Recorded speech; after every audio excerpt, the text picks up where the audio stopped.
अस्सलाम वालेकुम, welcome to my YouTube channel. दोस्तों, एक नई वीडियो और एक नई अपडेट के साथ हाजिर हूँ। दोस्तों, बात करेंगे Pakistan navy physics fast paper के बारे में कि पाकिस्तान नेवी में फिज़िक्स के किस तरह के क्वेश्चन आते थे, किस तरह के पेपर आते थे, किस तरह उनको हल करना है। मुकम्मल अपडेट के साथ आपको इस वीडियो में बताऊँगा।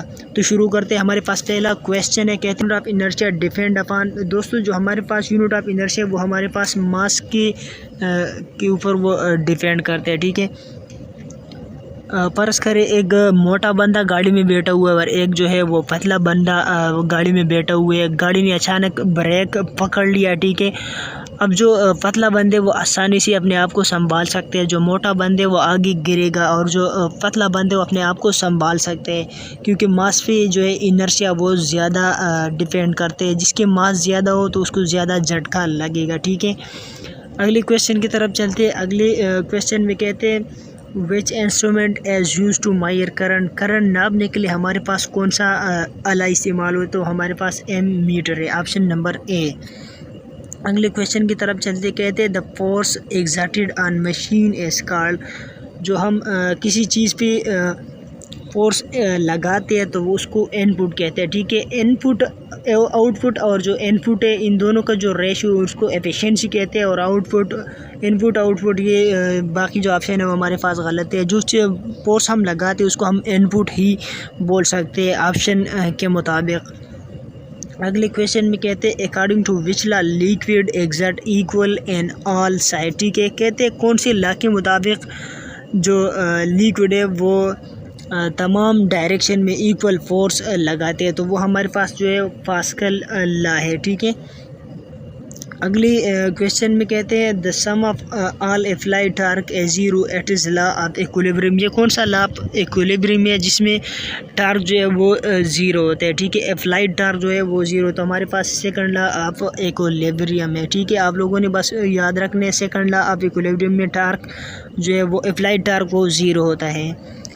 अगले क्वेश्चन की तरफ चलते कहते हैं the floating of a ship on the surface of sea is due to Archimedes principle. क्योंकि आर्किमिडीज प्रिंसिपल वही लॉ है जो कहते हैं मतलब एक चीज़ जो है वो लिक्विड के ऊपर तैरता है। ठीक है, तो ये क्यों तैरता है, क्योंकि इसने जो वॉल्यूम घेरा हुए और इसकी जो नीचे पानी है, ठीक है, इसकी जो वज़न है वो इससे ज़्यादा है, तो इसलिए इसके ऊपर तैरता है। अगर इसके वज़न ज़्यादा हो जाएगा तो ये नीचे डूब जाएगा। ठीक है, अगले सवाल की तरफ चलते कहते हैं one of the example of sound wave as.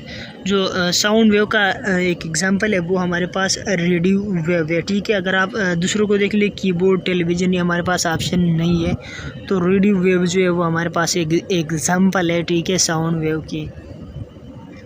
Astronomical telescope consist of 2 point. ठीक है, एस्ट्रोनॉमिकल टेलीस्कोप हमारे पास 2 पॉइंट पे मुश्तमिल होता है। कितने पॉइंट? 2 पॉइंट्स पे मुश्तमिल होता है। ठीक है, rubber, glass, plastic are good example of insulator. ठीक है, जो रबर है, ग्लास है, ये हमारे पास बहुत अच्छी इंसुलेटर है। ठीक है, हमारे पास सेमी कंडक्टर नहीं है। सेमी कंडक्टर हमारे पास सिलिकॉन, जर्मेनियम है, और जो कंडक्टर वो हमारे पास मेटल ही होती है।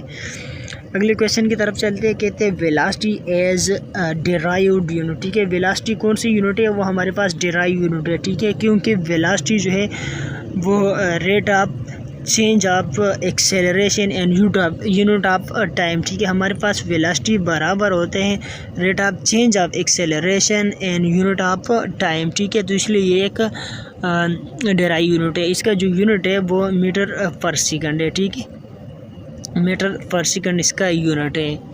अगले क्वेश्चन की तरफ चलते हैं, कहते हैं the rate of change of displacement is. जो डिस्प्लेसमेंट में चेंज आती है, ठीक है, उसको हम वेलोसिटी ही बोल सकते हैं, तो हमारे पास ऑप्शन वेलोसिटी राइट आंसर है।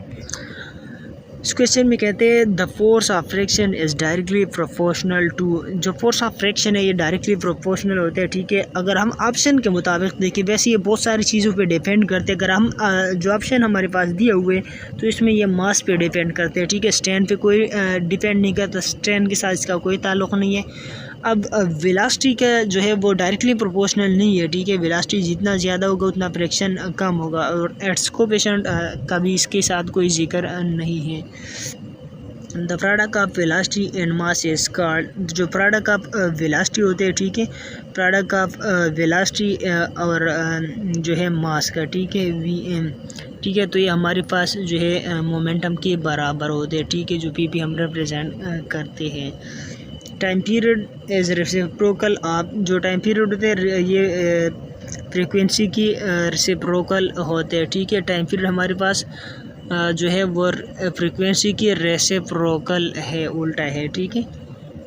अगले क्वेश्चन की तरफ चलते हैं। अगले क्वेश्चन में कहते हैं the force exerted on unit area is called, मतलब एक यूनिट एरिया पे हम फोर्स लगाते हैं, ठीक है, फोर्स एफ, ठीक है, ये हम लगाते हैं तो उसको हमारे पास स्ट्रेस बोलते हैं, ठीक है, और उसमें जो चेंज आती है, ठीक है, मतलब एक सरफेस पे हमने फोर्स लगाया, ठीक है, एफ लगाया, ठीक है, और उसमें इतना चेंज आएगा, ये जो चेंज आती है इसको हम स्ट्रेन बोलते हैं।